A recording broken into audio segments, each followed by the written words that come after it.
మనం అధికారంలో ఉన్నప్పుడు ప్రజలు ఏమైపోయినా, ప్రజల ఆరోగ్యం పాడైపోయినా కూడా, ప్రపంచం నాశనం అయిపోయినా కూడా అంత అద్భుతాలు జరుగుతూ ఉన్నాయని మాత్రం మనం చెప్తాం.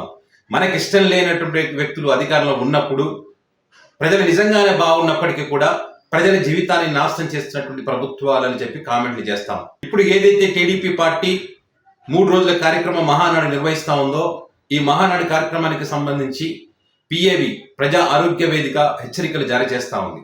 దేశవ్యాప్తంగా కరోనాకు సంబంధించినటువంటి రిపోర్ట్స్ కూడా వాళ్ళు చెప్తా ఉన్నారు. ఇది దృష్టిలో పెట్టుకొని ఈ కార్యక్రమాన్ని చెయ్యకపోవడమే మంచిదని చెప్పి కూడా వాళ్ళ హెచ్చరికలు జారీ చేసినప్పటికీ కూడా వాళ్ళు దాన్ని పెడచెవిన పెట్టి ప్రజల జీవితాలు, ప్రజల ప్రాణాలతో ఆటలాడుకుంటున్నటువంటి పరిస్థితి. పైగా కడపలోనే మొదటి కరోనా కేసు నమోదైంది. వీళ్ళు మళ్ళీ కడప కేసు నమోదైన తర్వాత దాన్ని దాచిపెట్టేటువంటి ప్రయత్నం చేశారు. తర్వాత మళ్ళీ వీళ్ళు కరోనా విజృంభిస్తున్నటువంటి వేళ ఈ రకంగా రూల్స్ పాటించాలని చెప్పి ఉత్తర్వులు కూడా జారీ చేయడమే జరిగింది. అంటే కోవిడ్ కారణంగా ఈ మీటింగ్లు పెట్టుకోవద్దు, ఫంక్షన్లు పెట్టుకోవద్దు, ఒక చోట భూమి కూడా వద్దు, పార్టీలు ఉండొద్దు అని చెప్పినటువంటి వీళ్ళు ఈరోజు 5 లక్షల మంది జన సమీకరణ చేసి ఈరోజు మహానాడి కార్యక్రమం నిర్వహిస్తా ఉన్నారు. ఇది తప్పు కదా, ప్రజల జీవితాలతో ఆట ఆడుతున్నారు కదా ఎవరైనా ప్రశ్నిస్తే, కడపలో మేము ఈ కార్యక్రమాన్ని నిర్వహిస్తున్నాం కాబట్టి అడ్డుకునేందుకు ప్రయత్నం చేస్తా ఉన్నారని చెప్పి మళ్ళీ వీళ్ళు కామెంట్ చేస్తా ఉన్నారు. ఒక పక్క పిఏవి ప్రపంచ ఆరోగ్య సంస్థ చెప్తా ఉంది రాష్ట్రంలో ఏ రకంగా ఉంది పరిస్థితులు, దేశంలో ఏ రకంగా అంటే ప్రపంచంలోనే ఏ రకంగా ఉన్నాయి పరిస్థితులు, కోవిడ్కి సంబంధించి విజృంభిస్తున్నటువంటి వేళ మరణాలు కూడా సంభవిస్తూ ఉన్నాయి. కాబట్టి దూరంగా దీనికి ఈ ఫంక్షన్ అన్నిటికి దూరంగా ఉండాలని చెప్పి ఈ అధికారంలో ఉన్నటువంటి పార్టీ ప్రజలకు హెచ్చరికలు జారీ చేసి ఇది పోయి పిఏవి హెచ్చరికలు జారీ చేసినప్పటికీ కూడా పట్టించుకోకుండా ఈ కార్యక్రమాన్ని మొండిగా నిర్వహిస్తున్నారంటే మరి ప్రజల ఆరోగ్యం పట్ల, ప్రజల ప్రాణాల పట్ల వీళ్ళు ఎంత నిర్లక్ష్యంగా వ్యవహరిస్తున్నారు చూడండి. ఇప్పుడు దేశవ్యాప్తంగా ఉన్నటువంటి కేసులకు సంబంధించిన రిపోర్టుకి సంబంధించిన భయం వేస్తూ ఉంది. మరి వీళ్ళు పట్టించుకోవట్లేదు. ఒక పక్క అటు పక్కనేమో ఇది ఉత్తర్వులు జారీ చేస్తారు, ఇటు పక్కనేమో మళ్ళీ నడుపుతారు. అంటే చంద్రబాబు నాయుడు గారి 2 కళ్ళ సిద్ధాంతం అని చెప్తా ఉంటారు కదా, ఆ రకంగా చేస్తూ ఉన్నారు వీళ్ళు. చూడండి, ఇప్పుడు దేశవ్యాప్తంగా ఉన్నటువంటి కేసులో 1000కి పైగా కేసులు నమోదైనాయి. కేరళలో 430, మహారాష్ట్రలో 210, ఢిల్లీలో 104, గుజరాత్లో 83, తమిళనాడులో 69, కర్ణాటకలో పక్క రాష్ట్రంలో 47, యూపీలో 15, తెలంగాణలో 1, ఆంధ్రప్రదేశ్లో 4, పశ్చిమ బెంగాల్లో 11, అదేవిధంగా కేరళలో 2 మరణాలు ఉన్నాయి, మహారాష్ట్రలో 3 మరణాలు ఉన్నాయి, కర్ణాటకలో 1 మరణం పక్కన. అంటే మొత్తం ఈ కోవిడ్ కారణంగా 6 మంది మరణించడం జరిగింది. సో ఇలాంటి పరిస్థితుల్లో మరి జనాలను సమీకరించి మరి వాళ్ళ జీవితాలతో, వాళ్ళ ప్రాణాలతో ఆట ఆడుకోవడం కాదేది. ఇది మంచి ప్రభుత్వం అంటారా చెప్పండి?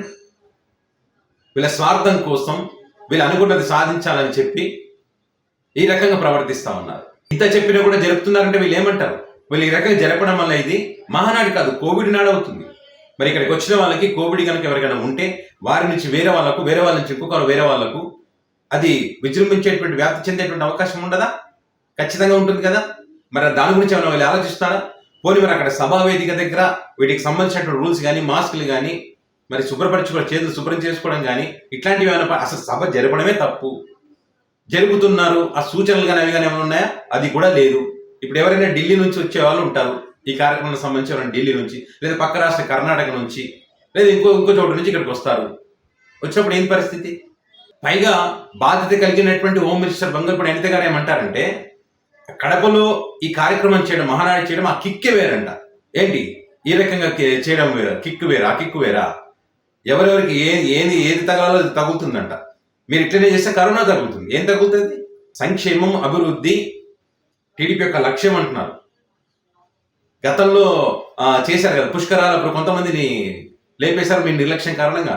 సింహాద్రి అప్పన్న ఆలయంలో, తిరుపతిలో తొక్కిసలాట, ఇట్లా మీ నిర్లక్ష్యం కారణంగా అనేక మంది ప్రాణాలు పోతారు. ఇప్పుడు ప్రత్యక్షంగా మీరు చేస్తున్నటువంటి కార్యక్రమం వల్ల మరి ప్రజలకు జరగరానిది ఏదైనా జరిగితే ఎవరు బాధ్యులు దానికి?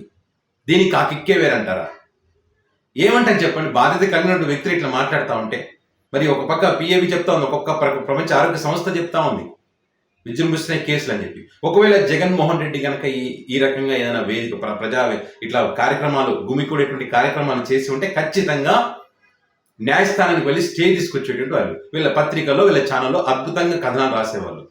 జరిగి ఉంటే, ఒకవేళ చేసి ఉంటే, ఏమి లేకపోయినా చేసేటువంటి అలవాటు వీళ్ళకి.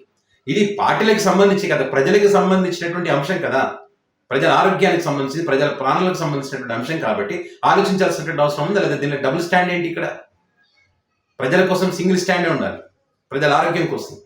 మీరు ఉన్నదే ప్రజల ఆరోగ్యం కాపాడడం కోసం.